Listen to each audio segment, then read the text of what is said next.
Falan dostlar, görüşünüzü al, takımıyızı. Yeni de sizlerle de bugün dostlar biz nerede?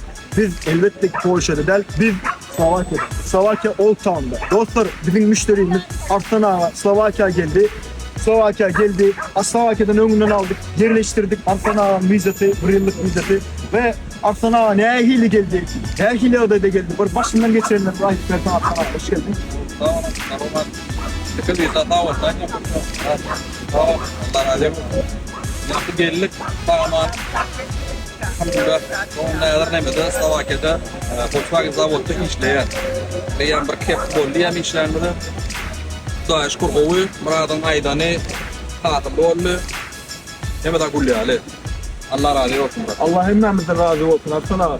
Görüşünüzü al dostlar. Türkiye, Avrupa, Amerika, okul ya da iş tapağı yok. Gelmek isteseniz takımıyıza yükselirsiniz. Ondan hemen görüşen çek. Hoş sağ olun.